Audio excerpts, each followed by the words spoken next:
বদরের বুকে ঝরে পড়েছিল ইমানদারদের রক্তবিন্দু, আর আসমান কেঁপে উঠেছিল সত্যের মহান ঘোষণায়।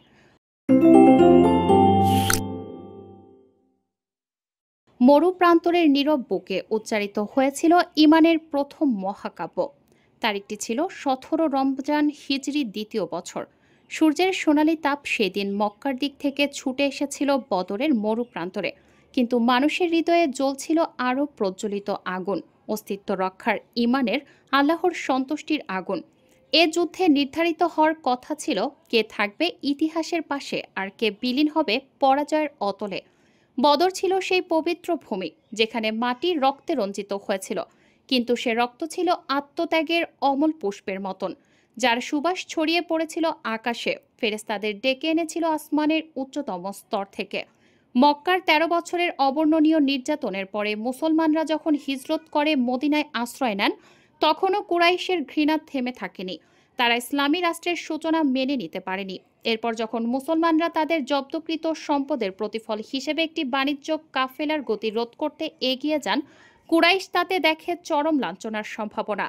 তাদের নেতৃত্বে আবু জাহেল কুফর ও অহংকারের প্রতীক হয়ে বদরের প্রান্তরে আনে প্রায় ১,০০০ যুদ্ধ প্রস্তুত সৈন্য। বিপরীতে রাসূলুল্লাহ সাল্লাল্লাহু আলাইহি ওয়াসাল্লাম তার ৩১৩ জন দরিদ্র, ইমানদার, সাহসী সাহাবীকে নিয়ে পৌঁছান বদরের বুক চিরে ন্যায়ের পতাকা হাতে। সে রাতে বদরের প্রান্তরে রাসূল সাল্লাল্লাহু আলাইহি সাল্লাম আশ্রয় নেন একটি তাঁবুতে। তিনি দাঁড়িয়ে যান নামাজে, তার দুই হাত আকাশের দিকে উঠে যায়, তার হৃদয় ছলছল করে ওঠে অশ্রুবিন্দুতে।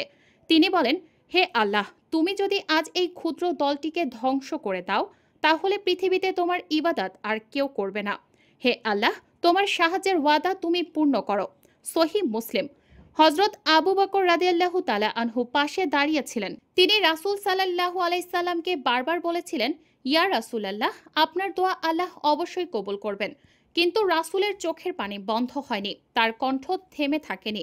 রাসূল সাল্লাল্লাহু আলাইহি সাল্লামের মোনাজাত শেষ হওয়ার আগেই আল্লাহ তাআলা আয়াত নাজিল করেন, স্মরণ করো যখন তোমরা তোমাদের প্রতিপালকের নিকট সাহায্য চেয়েছিলে, তখন তিনি তোমাদের সাড়া দিয়েছিলেন।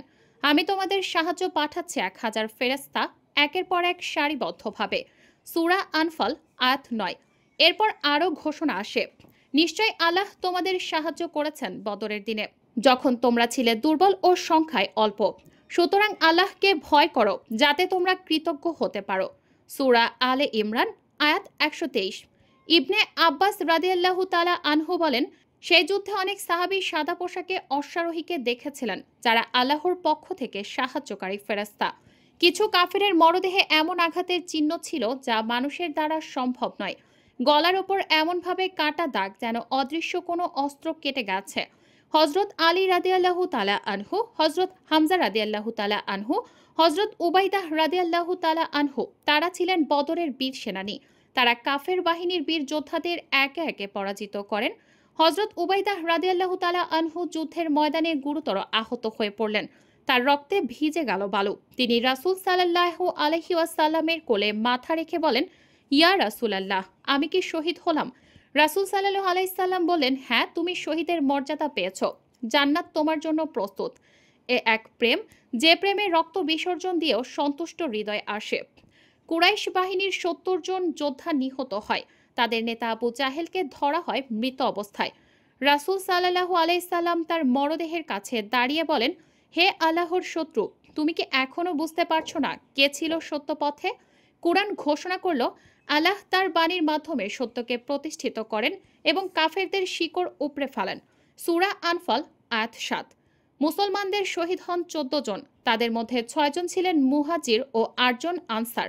রাসূল সাল্লাল্লাহু আলাইহি সাল্লাম তাদের জন্য কেঁদেছিলেন, তাদের পরিবারকে সান্ত্বনা দিয়েছিলেন, তাদের আত্মত্যাগকে স্মরণ করেছিলেন মৃত্যুর আগ পর্যন্ত। বদর কেবল একটি যুদ্ধ নয়, এটি ছিল আত্মার আরতি, ঈমানের দীপ্তি এবং নবুয়তের সত্যতার স্পষ্টতম সাক্ষ্য। যে চোখে বদরের ইতিহাস ঝাপসা হয় না, সেই চোখেই ঈমান গভীর। সে ইতিহাস আমাদের শেখায় সংখ্যা নয় বরং ঈমানি আসল শক্তি, অস্ত্র নয় বরং দোয়া ও তাওয়াক্কুলই হলো বিজয়ের চাবিকাঠি, জীবন নয় বরং মৃত্যুতে যে হাসে সেই সত্যিকারের বিজয়ী।